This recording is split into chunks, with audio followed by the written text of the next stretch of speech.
Prize ଦ Lord. Show ଆମେ ଦେଖୁଛୁ ପ୍ରଭୁଙ୍କୁ ପାଇଲା ପରେ ଆମର ବାଟ ଉପର ଆଡକୁ।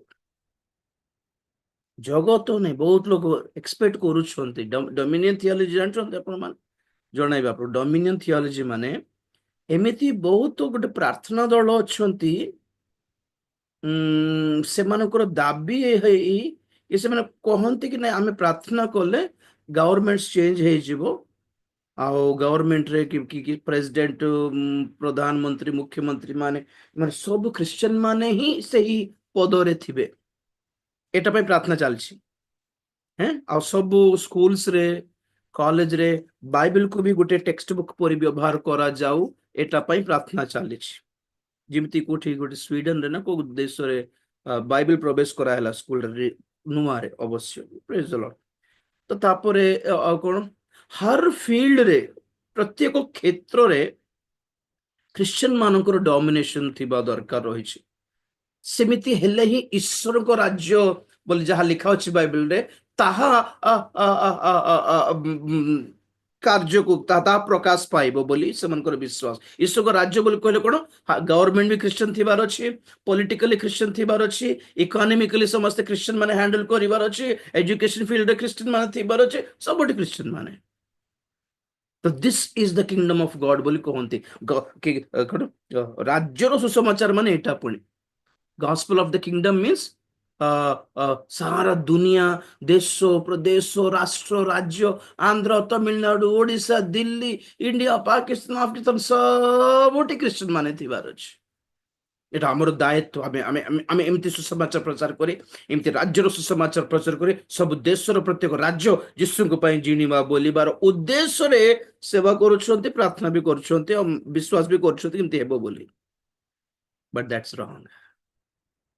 ଭଣ୍ଡ ଖ୍ରୀଷ୍ଟ ଆସିବା ପାଇଁ ରେଡି ହେଲାଣି, ତୃତୀୟ ବିଶ୍ୱଯୁଦ୍ଧ ରେଡି ହେଲାଣି। ଯଦି ଦୁନିଆ ସାରା ଏବେ ପରିବର୍ତ୍ତନ ହେଇକି ସବୁ ଖ୍ରୀଷ୍ଟିଆନ ହେଇକି ଆରାମରେ ରହିବେ ଯଦି, ତ ଭଣ୍ଡ ଖ୍ରୀଷ୍ଟ କାହାର ପାଖକୁ ଆସିବ? ପ୍ରକାଶିତ ବାକ୍ୟରେ ସେ ସପ୍ତ ମୁଦ୍ରା, ସପ୍ତ ତୁରୀ ଆଉ ସପ୍ତ ପାତ୍ର କାହାର ଉପରେ ପ୍ରଭୁ କହିଦେବେ? ରାଜ୍ୟର ସୁସମାଚାର ଯାହା ଲେଖା ଅଛି କି ନାଇଁ, ସର୍ବ ଜଗତ ଈଶ୍ୱରଙ୍କର ଜ୍ଞାନରେ ପରିପୂର୍ଣ୍ଣ, ଈଶ୍ୱରଙ୍କର ଗୌରବରେ ପରିପୂର୍ଣ୍ଣ ଲେଖା ହେଇଛି ପଦ ଯାକ। ସେଇ ପଦ ଦେଖାଇକି ସେମାନେ କହନ୍ତି ଏମିତି ହେବ ପୁଣି ଜଗତ। ସେଟା କେବେର ପଦ ପର୍ବ, କୋଉ ସମୟର ପଦ ଗୁଡିକ? ତାହା ସହସ୍ର ବର୍ଷ ଶାସନର ପଦ ପର୍ବ। ମଣ୍ଡଳୀ ଉଠା ଗଲା ପରେ, ମହାକ୍ଲେଶ ସରିଲା ପରେ, ଯୀଶୁ ଫେରି ଆସିବା ବେଳେ, ଆର୍ମେଗେଦନ ଯୁଦ୍ଧ ପରେ, ଗୌରବର ସିଂହାସନର ବିଚାର ପରେ, ଏହି ପୃଥିବୀକୁ ପ୍ରଭୁ ନୂତନୀକରଣ କଲା ପରେ, ଏହି ଜଗତରେ 1,000 ବର୍ଷ ପ୍ରଭୁ ରାଜତ୍ୱ କରିବେ। ବହୁତ ଜନତା ଥିବେ ସେତେବେଳେ ଏହି ପୃଥିବୀରେ।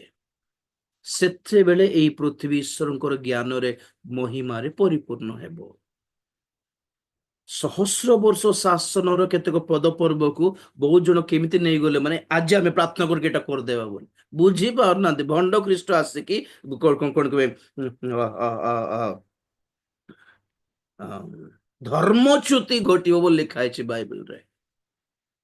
ଅଧା ଲୋକ ମହା ଉଦ୍ଦୀପନା ପାଇଁ ଏକ୍ସପେକ୍ଟ କରୁଛନ୍ତି, ଗ୍ରେଟ ରିଭାଇଭାଲ, ପୁଣି ସମସ୍ତେ ପ୍ରଭୁଙ୍କୁ ପାଇଦେବେ, ବିଜାତି ମାନେ ସମସ୍ତେ ପ୍ରଭୁଙ୍କୁ ପାଇ, ଦ୍ୟାଟ ଇଜ ବିଜାତି ମାନେ ପ୍ରଭୁଙ୍କୁ ପାଇବାଟା ରିଭାଇଭାଲ ନୁହେଁ। ଖ୍ରୀଷ୍ଟିଆନ ମାନେ ହିଁ ଆପଣାର ସାଂସାରିକ ମନ ଠାରୁ ସ୍ୱର୍ଗ ଆଡକୁ ଫେରିବାଟା ହିଁ ରିଭାଇଭାଲ ଅଟେ। ବିଜାତି ମାନେ ନୂଆ ପ୍ରଭୁଙ୍କୁ ପାଇଦେବେ, ଗାଁ ଗାଁ ପରିବର୍ତ୍ତନ ହେଇଯିବ, ନାଇଁ ହେବ ନାହିଁ। ପଲିଟିସିଆନ ସବୁ ପରିବର୍ତ୍ତନ ହେଇଯିବେ, ରାଜନୀତି ସବୁ ଚେଞ୍ଜ ହେଇଯିବ, ଦରଦାମ ସବୁ କମିଯିବ, ହେବ ନାହିଁ ବ୍ରଦର ସିଷ୍ଟର। ଏକ ରଙ୍ଗ ଟାଇପର ଦର୍ଶନ ନେଇକି ସିରିୟସଲି ଚାଲୁଛନ୍ତି ଆଜ୍ଞା। ऐसा कुछ नहीं है बाइबल में। ଏଟାକୁ ଡୋମିନିୟନ ଥିଓଲୋଜି ବୋଲି କହନ୍ତି। ମୁଁ ଦେଖାଇବି ସେ ପୋଷ୍ଟର ଆପଣଙ୍କୁ। ଏଇଟାକୁ କହନ୍ତି ଜିରୁସାଲେମରୁ ଜିରିହୋକୁ ଯାତ୍ରା କରିବାଟା। ଆମର ସେବା କଣ, ଲୋକମାନଙ୍କୁ ସାଂସାରିକ ସଂସାରର ମନୋଭାବରୁ ସେମାନଙ୍କୁ ପରିବର୍ତ୍ତନ କରି ସ୍ୱର୍ଗ ଆଡକୁ ମାଇଣ୍ଡ କରାଇକି ଉର୍ଦ୍ଧ୍ୱ ଦୃଷ୍ଟି କରାଇକି ସିଆଡେ ନେବି ବୋଲା ବେଳକୁ ବହୁତ ଜଣଙ୍କର ପ୍ରଚାର କେମିତି ହେଇଗଲା, ନା ନା ସେଇଠି ନାହିଁ, ଏଇଠି ଏଠି ଈଶ୍ୱରଙ୍କ ରାଜ୍ୟ ସ୍ଥାପିତ ହେବ, ଆମେ ଯିବୁନି ସ୍ୱର୍ଗକୁ। ଏମିତି